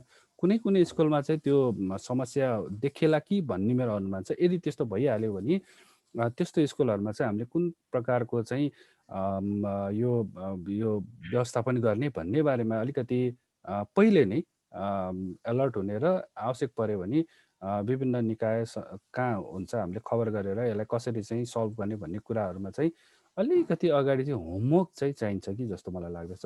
यदि त्यसरी जाने हो भने त अब सबै स्कुललाई सधैँभरि सङ्क्रमणै फैलिन्छ भन्ने त होइन। अब 100वटा स्कुल चलाएको छ 100वटै हुन्छ त कुनै हालतमा हुँदैन। त्यसमध्येमा कसैमा चाहिँ हुन सक्ला कि भन्ने मलाई किन लागिरहेको भन्दा अहिले पनि काठमाडौँमा सङ्क्रमितहरूको सङ्ख्या अहिले पनि 40-50% चाहिँ ओभरअल नेपालको जति पनि छ यो काठमाडौँभित्र रहेको जस्तो देख्छु मैले। र स्कुलहरू पनि अलिकति हुन त अघि जनस्वास्थ्यको मापदण्ड कुरा पनि गरिहाल्यो। मेरो विचारमा अब स्कुलमा पनि जाडो महिना भएको हुनाले अब झ्याल ढोका लगाउनु पर्ने अवस्था हुनसक्छ, जसले गर्दाखेरि चाहिँ अब यो अलिकति ठुल्ठुलो स्वरले कराउँदा यो कुराकानी गर्दाखेरि सर्ने हो कि भन्ने कुराहरू छ। त्यो भएको हुनाले चाहिँ अलिकति त्यसलाई हामीले कसरी म्यानेज गर्ने कोठाको भन्ने कुराहरू पनि यो सँगसँगै आउँछ। यो जनस्वास्थ्यको मापदण्ड अन्तर्गतै पर्छ। र अनि केटाकेटीहरूमा चाहिँ अब हामीले एकअर्कासँग चाहिँ त्यति क्लोज नहोस् भन्नको लागि पनि हामीले कसरी चाहिँ उहाँहरूलाई अब भन्ने, किनभने यो एउटा न्यू नर्मल अन्तर्गत नै पर्छ भनेर हामीले बुझ्नुपर्ने हुन्छ। यो बारेमा चाहिँ फरक शैलीमा इन्टेरियर इभेन्ट डिजाइन भनौँ न, अहिलेको जुन स्कुलको जुन भौतिक संरचनाहरू छ त्यही संरचना अन्तर्गत फेरि हामीले त पढ्दाखेरि त अब एउटै डेस्कमा 2जना 3जना सँगसँगै नजिक हुन्थ्यो। त्यसलाई कसरी अलिकति फरक बनाउने, अलिकति डिस्टेन्स मेन्टेन गरेर गर्ने भन्ने कुराहरू पनि छ। त्यो पनि अब पहिले नै भयो भने चाहिँ मेरो विचारमा हामीले अघि मैले भनेको छु लर्निङ बाई डुइङ भन्ने नै हो अहिलेको लागि, हाम्रो लागि। किनभने हाम्रो लागि मात्र होइन, विश्वको लागि पनि त्यही नै हो। अब जति पनि अहिले बेलायत या क्यानाडा या मैले अमेरिकाको या इन्डियाकै कुनै पनि मैले उदाहरण दिएँ भने ती सबै देशले लर्निङ बाई डुइङ हो। अब यो खोल्दाखेरि के होला, हामीले यसबाट चाहिँ कुन अवस्था चाहिँ हाम्रो लागि जोखिम होला भनेर सिकिरहेका छन्। त्यो पक्कै पनि हाम्रो तर्फबाट हामीले आफूले पनि सिक्नुपर्ने हुन्छ। र जुन बच्ने जुन उपायहरू छ अथवा योभन्दा यस्तो अवस्थामा अब कतिजना भयो भने बन्द गर्नुपर्ने अथवा हामी अभिभावकलाई कसरी सम्झाउने अथवा बच्चाहरूमा एक प्रकारको प्यानिक नहोस् भनेको लागि उनीहरूलाई कसरी हामीले शिक्षा दिने, पहिले नै यो बारेमा जानकारी दिने, अथवा हाम्रो एक प्रकारको स्टिग्मा भनौँ न, यो त्यो परिवारको त्यसको परिवारको मान्छेलाई सङ्क्रमित छ अरे, त्यसको बच्चा त्यहाँ पढ्छ, मेरो बच्चा त किन पठाउने भन्ने त्यो खालको जुन एउटा मनस्थिति सिर्जना होला नहोस्, तर होला कि भन्ने मेरो एउटा पहिल्यैदेखि हाम्रो यो देखिरहेको अवस्था भएको हुनाले चाहिँ मान्छे बाटोमा हिँड्दा पनि मलाई सरे कि भनेर आएको मलाई एकदम प्रत्यक्ष राम्रोसँग अनुभव छ। त्यस्तो अवस्था थियो त्यो बेला, तर अहिले त म ठ्याक्कै त म भन्दिनँ। तर यदि त्यस्तो अवस्था छ भने चाहिँ के कसरी गर्ने भन्ने कुराहरू छ होइन। त्यसले गर्दाखेरि चाहिँ हामीले जे जस्तो भए पनि सिक्ने भन्ने कुरा नै अब विभिन्न ठाउँबाट थाहा पाएको कुरा सिक्ने हो। अब नेपालमा चाहिँ इफ आइ एम नट रङ केही समय अगाडि सुदूरपश्चिममा कुनै स्कुल सायद बन्द भयो भन्ने कुरा सुन्छु मैले। सायद त्यहाँ केही कमजोरी भयो होला, व्यवस्थापनकै कुराहरू आउँछ। त्यस्तो कुराबाट हामीले त्यहाँ भएको त्यो के थियो अनि कसरी चाहिँ त्यस्तो अवस्था सिर्जना भयो भनेर यदि केही गरी हामीले त्यहाँबाट चाहिँ हामीले हेर्ने हो। बाहिरतिर हुनसक्ने जुन सम्भावना, जुन बाहिर भएका जुन एउटा समस्याहरू छ त्यो समस्यालाई पनि हामी कम्पाइल गरेर त्यहाँबाट सिक्न सक्यो भने चाहिँ स्थिति परिस्थिति अथवा ठाउँहरू सब फरक होला, तर सिक्ने कुरामा चाहिँ हामीले त्यो कन्टेक्स्ट यहाँ हाम्रो नेपालको लागि के कति छ भन्ने कुराहरू छ। नेपालमा चाहिँ विशेष गरेर अलिकति धेरैभन्दा धेरै खास गरी अलिकति जे होस् खोल्नुभन्दा अगाडि यो समस्या चाहिँ हामी कहाँ आउन सक्छ है, किन भन्दाखेरि हाम्रो कन्टेक्स्ट मैले यही भने जस्तै हाम्रो यो नेबर्सहरूलाई यस्तो छ, यसको परिवार यहाँ पढ्छ त्यो पढ्छ भन्ने एकदम कस्तो छ भने राम्रो कुरा फैलिँदैन, नराम्रो कुरा चाहिँ रातारात फैलिने चलन छ नेपालमा। त्यस्तो अवस्थामा चाहिँ हामी कसरी चाहिँ त्यसलाई चाहिँ एड्रेस गर्न सकिन्छ भन्ने कुरालाई चाहिँ विशेष ध्यान पुर्याउन सायद सक्यो भने मलाई जहाँसम्म लाग्छ फेरि पनि हामी सधैँ यही अवस्थामा रहेर पनि भएन। अघि सरले भनिहाल्नुभयो विभिन्न मानिसहरूमा एक प्रकारको मैले त अझ मेन्टल प्रब्लम होइन साइकेट्रिक प्रब्लमदेखि लिएर बच्चाहरू के गर्ने कसो गर्ने अब अरू चिजहरू खेलेर बस्छन् भनेपछि कतिपयले त मलाई कतिसम्म भनेको सुन्छु भन्दाखेरि ल अस्तिसम्म फरर पढ्थ्यो उसले पढ्नै बिर्सिसक्यो भन्छ अब त्यो इन्टरनेट हेरेर पढ्ने भए त उसले पढ्थ्यो होला सायद अब रेगुलर क्लास भइदिएको भए सायद समस्या त्यो हुँदैन थियो होला यो सबै उदाहरणहरू चाहिँ हामीले हरेक मान्छेसँग हरेक अभिभावकसँग बसेर सुन्यो भने चाहिँ नखुल्दाको जुन एउटा विकनेस छ जुन एउटा शिक्षामा कस्तो प्रभाव पारेछ भने प्रष्टैसँग देखिन्छ त्यस्तो कुराहरूलाई निरन्तरता अब हामीले दिन सकिँदैनौँ अब यसको लागि चाहिँ हामीले यदि केही गरी साँच्चै यो स्कुललाई हामीले अगाडि बढाउने हो भने चाहिँ हामी धेरै कुराहरूमा चाहिँ यो जुन बच्ने उपायहरू के पर्यो भने कसरी चाहिँ हामीले त्यसलाई सल्भ गर्ने तुरुन्त भन्ने कुराहरू यो सबै कुराहरूलाई चाहिँ मोनिटरिङको पार्ट हो व्यवस्थापनको यो सबै कुराहरूलाई चाहिँ एकदमै ध्यान दिनुपर्छ यस्तो नहोस् कि अब भोलि गएर चाहिँ कुनै बच्चाबाट चाहिँ अरूलाई सर्ने र अनि फेरि घर घरमा लगेर त्यो चाहिँ फेरि अरू अभिभावकलाई नसरोस् सर्ने सम्भावना कम छ अहिले पनि तर पनि अब लेट्स चाहिँ कहिलेकाहीँ कस्तो हुन्छ कतिपय मान्छेलाई कोरोना लाग्यो भने हिजोसम्म त केही हुँदैन भनिरहेको तर आज लागेपछि चाहिँ त्यही 0.01% मै पढ्छु क्या मलाई नै अप्ठ्यारो हुने क्या भनेर भनिरहेको अवस्था पनि छ त्यस्तो चाहिँ नहोस् हामीले सकेसम्म चाहिँ यस्तो कुराहरूलाई चाहिँ अलिकति अझ पनि व्यवस्थापनलाई एकदम राम्रो चुस्त दुरुस्त बनाउन सक्यो भने जहाँसम्म लाग्छ हामीले यो जुन एउटा स्कुल सधैँ एउटा जुन अवस्थामा अहिले बसिरहेको छ त्यो अवस्थामा नरहला यसको लागि चाहिँ हामीले आगामी दिनहरूमा चाहिँ अलिकति मेहनत चाहिँ गर्नुपर्छ र पक्कै पनि यसको लागि चाहिँ सहयोग स्कुलले मात्र होइन अब स्थानीय प्रदेश सरकारको कुराहरू आउला उस्तै परि केन्द्र सरकारको पनि होला त्यहाँ सबैको आफ्नो एउटा रोल चाहिँ हुनुपर्छ जस्तो लाग्छ जसले गर्दाखेरि चाहिँ हामीले यसलाई चाहिँ भनौँ न यो एउटा पुल चाहिँ काठको पुल छ त्यहाँ चाहिँ हामीले मिलाई हिँड्नुपर्ने हुन्छ जथाभावी हिँडेर हुँदैन राम्रोसँग मिलाएर यता पनि अलिकति खस्न सक्छ उता पनि खस्न सक्छ भनेर यसरी हामी अगाडि बढ्न सक्यो भने सायद मलाई जहाँसम्म लाग्छ धेरै हदसम्ममा चाहिँ यो यस्तो समस्याहरूबाट चाहिँ हामी मुक्त हुन्छौँ भन्ने मलाई लाग्दछ यो चाहिँ मैले अहिलेसम्म जति बाहिर अलिकति अनुसन्धानलाई आधार मानेर अनि बाहिरतिरको किनभने अनुभव नै हो हाम्रो त अब यदि खोल्दैछौँ भने हामीले के कस्तो च्यालेन्जहरू चाहिँ हामीले फेस गर्छौँ भन्ने मुख्य त्यो समस्यालाई ध्यानमा राखेर नै अगाडि बढ्ने हो र मलाई जहाँसम्म लाग्छ जो कोहीले पनि त्यही गर्छ एउटा सिपाहीले लडाइँमा गयो भने कहाँ के समस्या हुनसक्छ लडाइँमा भन्ने नै जाने हो त्यस्तै हामीले चाहिँ हाम्रो तर्फबाट पनि यसरी गयो भने चाहिँ अरू समुदायमा पनि नफैलियोस् र बच्चाहरूले पनि सही समयमा सही शिक्षा पाओस् त्यो चाहिँ अब हामी सबैले गर्नुपर्छ भन्ने मलाई लाग्दछ धन्यवाद doctor Pun thank you very much for your very wonderful speech and opinion तपाईँको आफ्नो विचारको लागि धेरै धेरै धन्यवाद डाक्टर साहब हामीसँग केही प्रश्नहरू छन् डाक्टर पुनको लागि अनि हाम्रा अर्का अतिथि प्रेमजङ थापा सरको लागि हामीसँग अहिले यो कार्यक्रममा सिधा रूपमा जोडिनु भएका लगभग 100 जना व्यक्तिहरू हुनुहुन्छ हामीले भक्तपुरियन्सबाट वेलकम टु भक्तपुरबाट अनि धेरै साथीहरूले हाम्रो यो जुन चाहिँ सिधा प्रसारण छ त्यो सिधा प्रसारण चाहिँ शेयर गर्नुभएको छ लगभग 20 जना साथीहरूले चाहिँ शेयर गरिसक्नु भएको छ अहिलेसम्ममा त्यो हिसाबमा हामीसँग लगभग 100 बढी साथीहरूले चाहिँ प्रत्यक्ष प्रसारण हेरिरहनु भएको छ यसपछि यो चाहिँ लाइभ सँगसँगै रेकर्ड पनि भइरहेको कार्यक्रम हो त्यसैले यस पश्चात पनि कार्यक्रमलाई सुन्न सक्नुहुन्छ आफ्ना साथीहरूलाई रिकमेन्ड पनि गर्नुहोला यो कार्यक्रम हेर्नको निम्ति किनभने यो कार्यक्रम एकदमै महत्त्वपूर्ण कार्यक्रम यस अर्थमा पनि छ कि यो हाम्रो स्वास्थ्यसँग सिधा सम्बन्धित छ हाम्रा विद्यार्थीहरू स्कुल जान्छन् अनि स्कुलमा कस्ता खालका स्वास्थ्यसँग सम्बन्धित ग्यारेन्टीहरू अथवा कस्ता खालका चाहिँ प्रिकसनरी मेजरहरू अपनाएका छन् छैनन् भन्ने बारेमा चाहिँ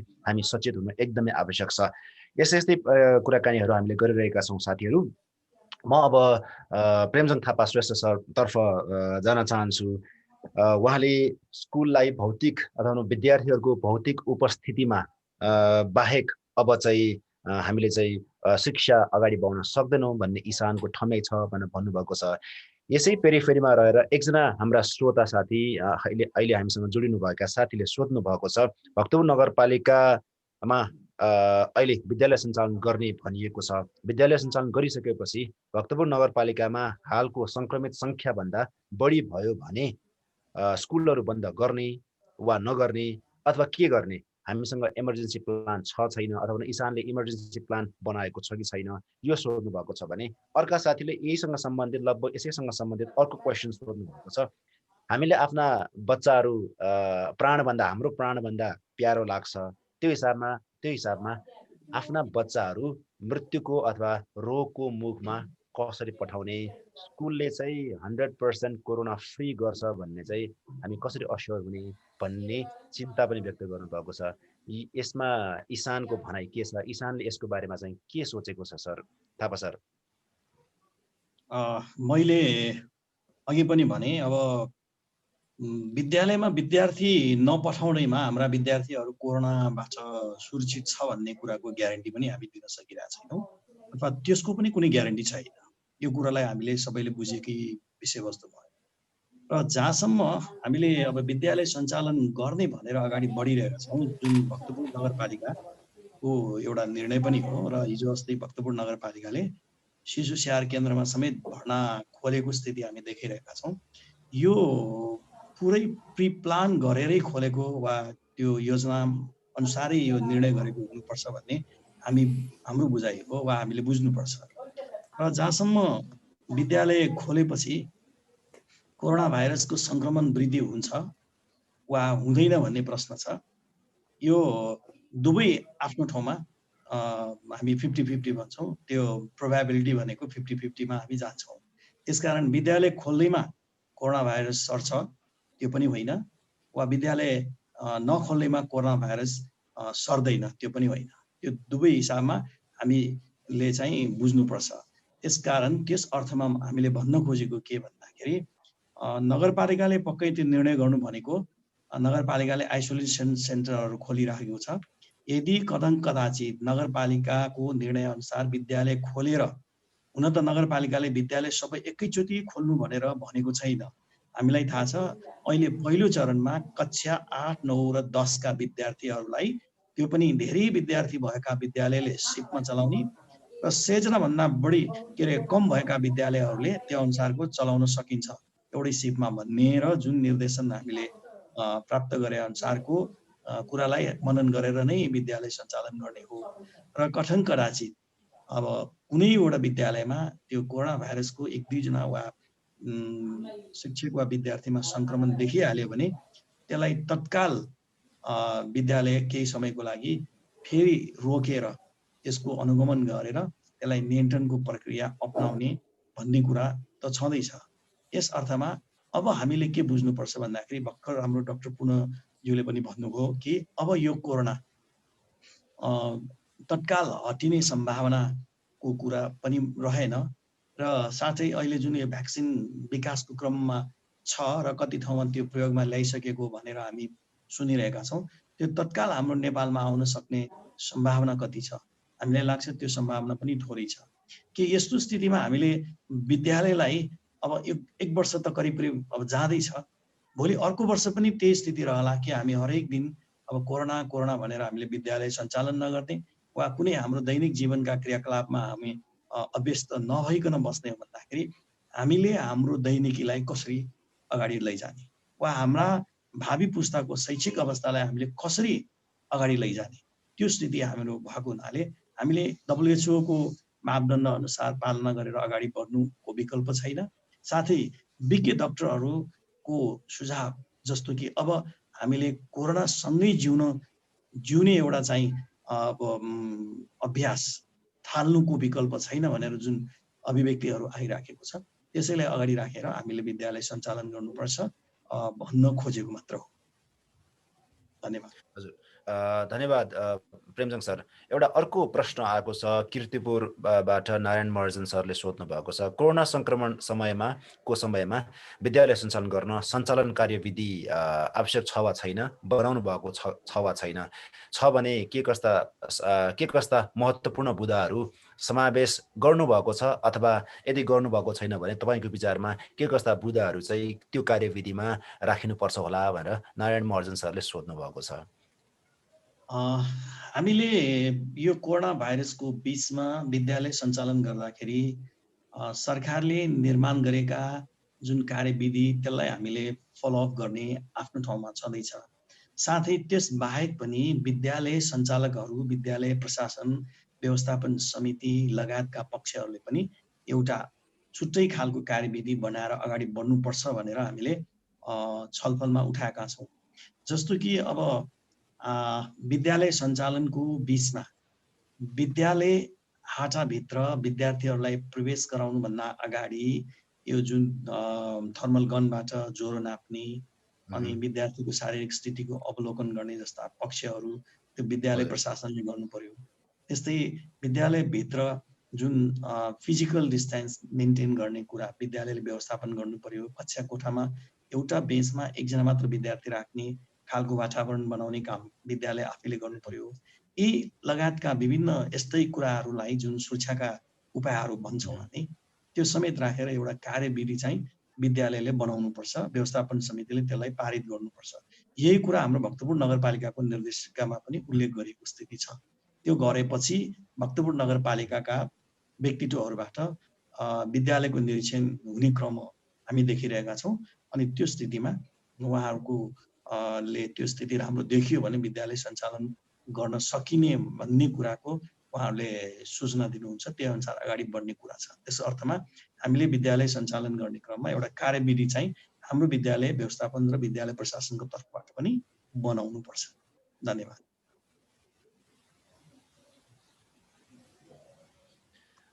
सरको भनाइअनुसार चाहिँ कार्यविधि प्रत्येक स्कुलले बनाउनुपर्छ, बनेको छैन, बनाउने क्रममा छ र त्यही अनुसार त्यो कार्यविधि अनुसार स्कुल सञ्चालन भइरहेको छ वा छैन भनेर नगरपालिकाले अनुगमन गर्नेछ र अनुगमन भएपछि सबै चिज ठिक भएको अवस्थामा मात्रै स्कुलको सञ्चालन हुनेछ भन्ने सरको भनाइ होइन सर?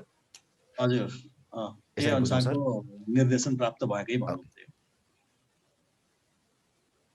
हजुर, धन्यवाद सर। अब म डाक्टर पुनतर्फ उन्मुख हुन्छु। डाक्टर पुन, एउटा क्वेसन आएको छ तपाईँको लागि। काठमाडौँ उपत्यकामा कोरोनाको केस चाहिँ घटेको जस्तो देखियो, के घटेकै हो त वा परीक्षणको सङ्ख्या चाहिँ कम भएकोले घटेको जस्तो देखिएको हो? यो पहिलो प्रश्न। सँगै अर्को प्रश्न पनि आएको छ, कोरोनाको औषधि छैन भनेर हामीले भनिरहेका छौँ, सुनिरहेका छौँ, भनि पनि रहेको छ सरकारले पनि।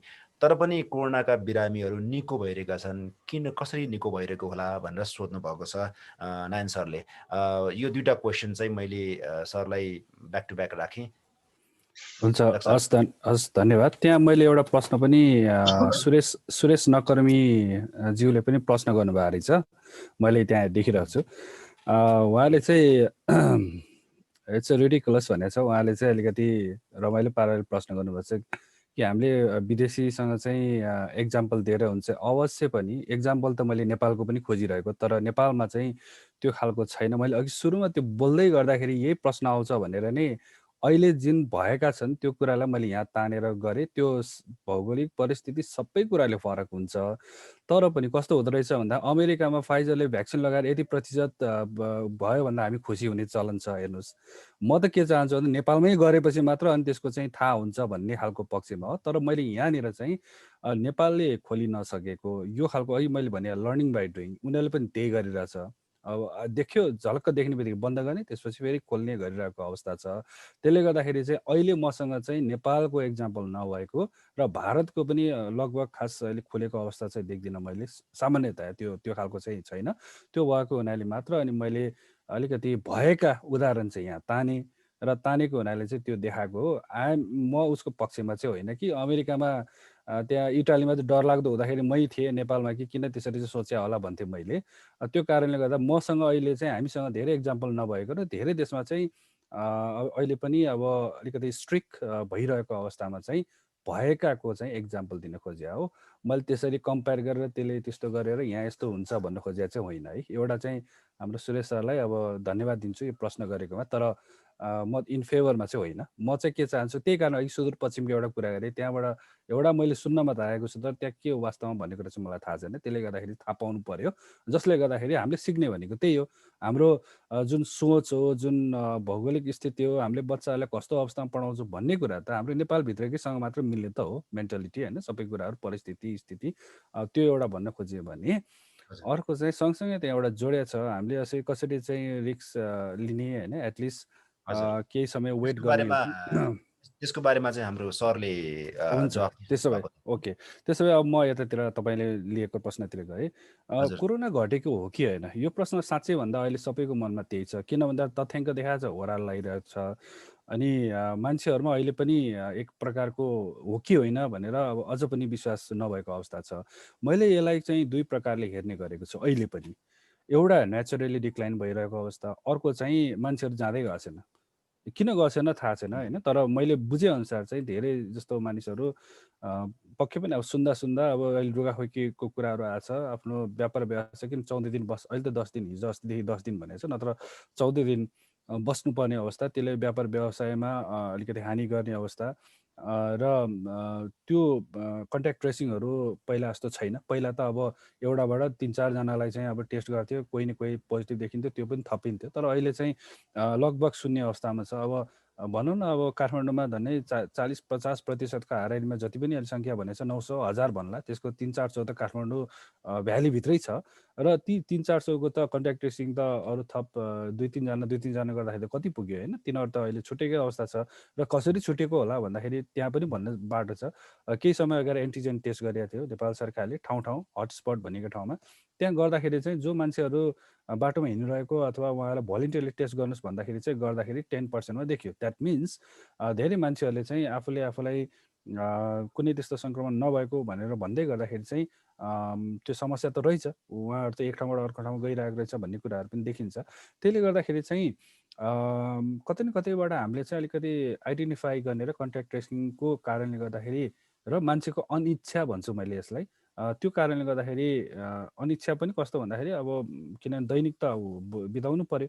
एउटा अब भनौँ न, तरकारी पसलमा काम गर्ने व्यक्तिलाई भोलि कोरोना लाग्यो भने उसको दैनिक आफ्नो बालबालिका बच्चाहरू पाल्नु थियो होला। हुन त अब हेल्थ इज हेल्थ होइन, त्यही पनि मान्छेहरू अलिकति होइन केही गरी एकदम अप्ठ्यारै पऱ्यो भने जान्छु नि भनेर त्यस्तो खालको सोच रहेछ कि त्यो चाहिँ अब मैले उहाँहरूसँग कुराकानी गर्दा बुझ्छु। त्यो कारणले गर्दाखेरि पनि एउटा कतै मिसिङ भएको कि भन्ने एउटा छ भने, अर्को तर्फबाट प्रोबेबली अब पहिलो लकडाउनपछि यति धेरै काठमाडौँमा चाहिँ सङ्क्रमित सङ्ख्या चाहिँ बढ्दै गयो। त्यो त्यो जुन उत्कर्षमा पुगेको थियो त्यो सधैँभरि उत्कर्षमा हुँदैन। यो एउटा प्रकोप महामारी सबै त्यो हेब्रिगन्सको तपाईँ हामीले हेर्ने हो भने कुनै बेलामा कर्फ्यू समेत लगाएको ठाउँ थियो, तर अहिले त्यहाँ त्यो यो अवस्था छैन। त्यो कारणले गर्दाखेरि कतै त्यो नेचुरली कम भएको हो कि बिस्तारै भन्ने कुरा एउटा छ। त्यसले गर्दाखेरि चाहिँ यसको त्यसो भए गर्ने के त भन्ने हो भने चाहिँ यसको यदि केही गरी अब सम्बन्धित निकायले सङ्क्रमण भइसकेपछि एउटा एन्टिबडी भन्छ, तपाईँ हामीले सुनेको होला। यदि त्यो टेस्टहरू हामीले चाहिँ गरिदिने हो भने चाहिँ हाम्रो काठमाडौँ उपत्यकामा कति प्रतिशत चाहिँ सङ्क्रमित भइसकेको रहेछ भनेर एक प्रकारको निक्लिन्थ्यो होला आँकडा, जसले गर्दाखेरि चाहिँ साँच्चै नै यो नेचुरली चाहिँ अब बिस्तारै यो डिक्लाइनिङ अवस्थामा रहेछ भनेर भन्न सकिन्थ्यो, भन्न चाहिँ सकिन्छ। अब यो चाहिँ अब घटेको कि के हो भन्ने कुराको मैले प्रश्नको उत्तर दिएँ। अहिले यसलाई चाहिँ क्लियर गर्नलाई चाहिँ अब नेपाल सरकारले नै विभिन्न अब आफ्नो प्रक्रिया यो जुन योजनाहरू छ त्यो सायद गरिरहेको होला, गरोस् भन्न म चाहन्छु। भने अब कोरोनाको औषधि छैन तर निको किन भइरहेछ भन्ने कुराहरू एउटा राम्रो प्रश्न गर्नुभयो। अवश्य पनि कोरोनाको यही औषधि भन्ने चाहिँ छैन। अहिले तपाईँ हामीले जुन देखाएको छ त्यो सबै ट्रायल बेसमै चलिरहेको अवस्था हो।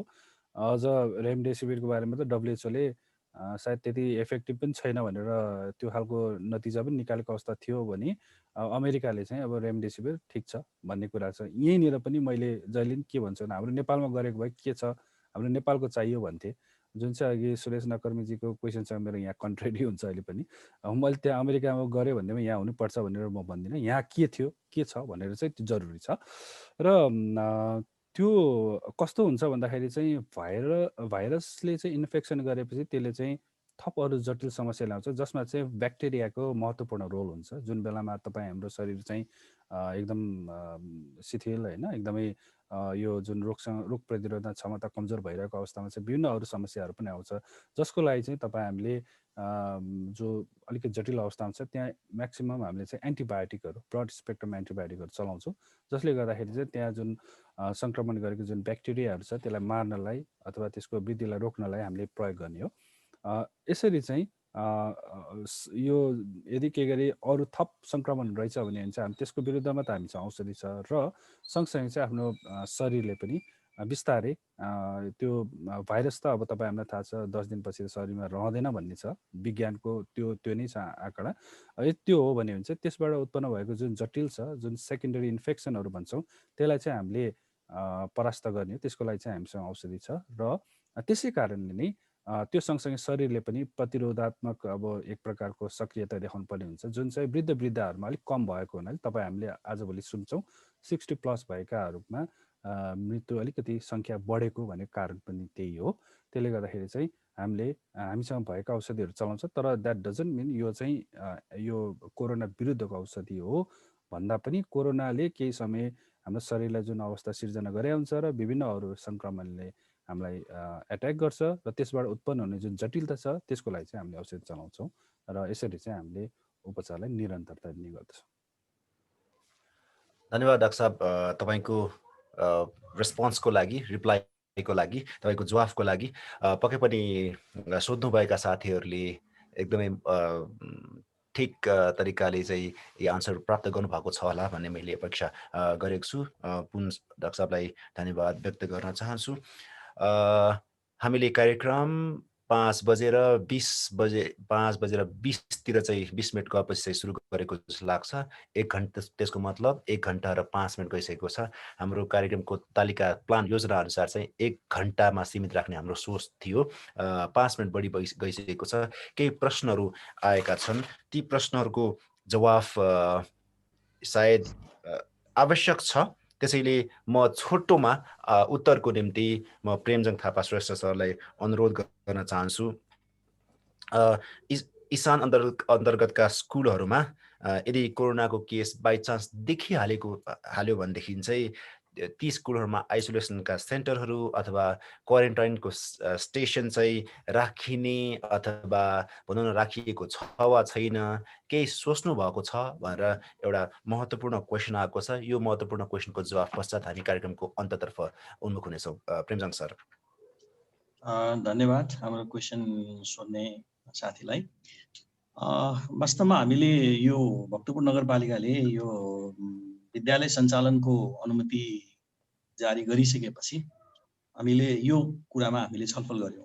किसान केन्द्रीय समितिका पदाधिकारी र जिल्ला स्थित पदाधिकारी बसेर हामीले कुनै त्यस्तो विद्यालयभित्र सङ्क्रमित देखियो भने हामीले केही गर्न सकिन्छ भनेर हामीले छलफल गर्ने क्रममा त्यो छुट्टै इसानले त्यस्तो व्यवस्थापन गर्न सक्ने किसिमको सोच हामीले बनाउन गइरहेका छैनौँ।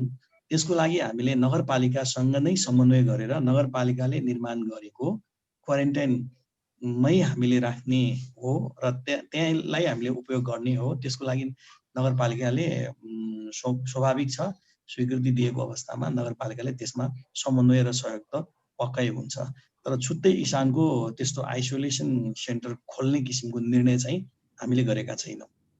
धन्यवाद।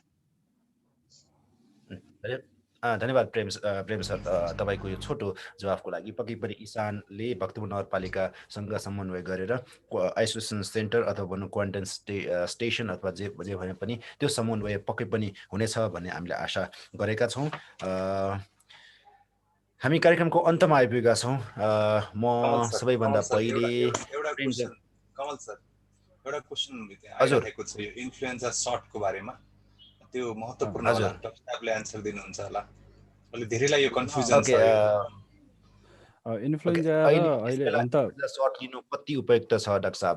पक्कै पनि अब कोरोना र इन्फ्लुएन्जा अलिक फरक भाइरस हो, तर पनि इन्फ्लुएन्जा विशेष गरेर यही डिसेम्बर, जनवरी, फेब्रुअरी, स्टिल मार्चसम्म पनि पुग्छ। त्यो कारणले गर्दाखेरि विशेष गरेर जो वृद्धहरू हुनुहुन्छ उहाँहरूको लागि चाहिँ इन्फ्लुएन्जाको सट हरेक वर्ष लिँदा चाहिँ राम्रो हुन्छ। त्यसबाट चाहिँ उहाँहरूमा जुन देखिन सक्ने जटिल अवस्था छ त्यसबाट चाहिँ यसले चाहिँ बचाउनलाई धेरै ठुलो मद्दत गर्छ भन्ने छ। त्यसले गर्दाखेरि चाहिँ यो एभ्री इयर हो लगाउनु भयो भने चाहिँ त्यो राम्रो नै हुन्छ भन्ने मलाई लाग्छ। धन्यवाद डाक्टर साहब तपाईँको यो छोटो र मिठो क्वेसन आन्सरको लागि। पक्कै पनि हामीले आज 1 घन्टा र लगभग 12-13 मिनट चाहिँ समय स्पेन्ड गरिसकेका छौँ आजको यो कम्पासले आयोजना गरेको कार्यक्रममा resuming schools challenges and opportunities, school खोल्ने भन्ने खालको भक्तपुर नगरपालिकाले सोचिसकेको छ अथवा इसान अन्तर्गतका स्कुलहरू खुल्ने लगभग प्राय भइसकेको छ। यो अवस्थामा स्कुल खोल्दाखेरि के कस्ता खालका प्रिकसनरी मेजर्सहरू अप्नाइनेछन् त्यसको बारेमा आज त्यो परिधिभित्र रहेर इसानका अध्यक्ष श्री प्रेमजङ थापा श्रेष्ठ सरले आफ्नो भनाइ राख्नुभयो। सँगसँगै त्यसको फिडब्याकको रूपमा अथवा इसान अन्तर्गतका स्कुलहरूले अथवा कुनै पनि स्कुलले यो परिप्रेक्ष्यमा पेन्डेमिकको यो अवस्थामा स्कुल सञ्चालन गर्दाखेरि के कस्ता खालका प्रिकसनरी मेजरहरू अप्नाइनु पर्छ भन्ने बारेमा डाक्टर शेरबहादुर पुन सरले आफ्नो विचार पोख्नुभयो। तपाईँहरू दुवैजनालाई कम्पासको तर्फबाट धेरै धेरै आभार व्यक्त गर्न चाहन्छु। विद्यालय सञ्चालनपछि भक्तपुर नगरपालिकामा कोरोनाको केस बढ्ला नबढ्ला त्यो त अब भविष्यले भन्ने छ, त्यो आँकडाले भन्ने छ, त्यो हेर्न बाँकी नै छ। कुनै पनि प्रकोप सधैँभरि उकालो लाग्दैन। डाक्टर शेरबहादुर पुन सरको भनाइलाई मैले यहाँ पैँचो लिएँ। कुनै पनि प्रकोप सधैँभरि पक्कै पनि उकालो लाग्दैन, ओह्रालो लाग्छ। तर ओह्रालो लाग्दै भुइँ नै छोला अनि विद्यालय सञ्चालन गरौँला भनेर सोच्नु ठिक नहोला। त्यसैले विद्यालय सञ्चालन गर्न आवश्यक छ, तर कोभिडको सङ्क्रमण नबढ्ने सम्पूर्ण बल बर्कत लगाएर हामी कोरोना सङ्क्रमणलाई रोक्नेछौँ भनेर हाम्रा अर्का अतिथि प्रेमजङ थापा श्रेष्ठ सरले भन्नुभएको छ। पक्कै पनि स्कुल सञ्चालन गरिनु अहिलेको अवस्थामा आवश्यकता हुन सक्छ, किनभने विभिन्न सङ्घ संस्थाहरू आफ्नो ठाउँमा चाहिँ खुलिसकेको यो अवस्थामा स्कुल सञ्चालन कसरी गर्ने, के कस्ता खालका कार्यविधिहरू प्रिकसनरी मेजरहरू अप्नाइने हो त्यसमा भर पर्छ। स्कुल सञ्चालन गरिसकेपछि कोरोनाको केस बढ्छ बढ्दैन भन्ने। स्कुल सञ्चालन गर्दाखेरि सबै प्रिकसनरी मेजरहरू चाहिँ अप्नाइयोस्। कम्पासको तर्फबाट शुभकामना दिँदै आजको कार्यक्रममा उपस्थित हुनुभएका सम्पूर्ण टिचर्सहरू अनि विद्यार्थीहरूको तर्फबाट धेरै धेरै आभार व्यक्त गर्दै कार्यक्रमबाट बिदा माग्ने अनुमति सँगै अर्को कार्यक्रममा हामी फेरि पनि भेटघाट गर्नेछौँ। त्यो कार्यक्रममा पनि तपाईँहरूको सहभागिता हुनेछ भन्ने अपेक्षाका साथ बिदा हुन चाहन्छु। नमस्कार।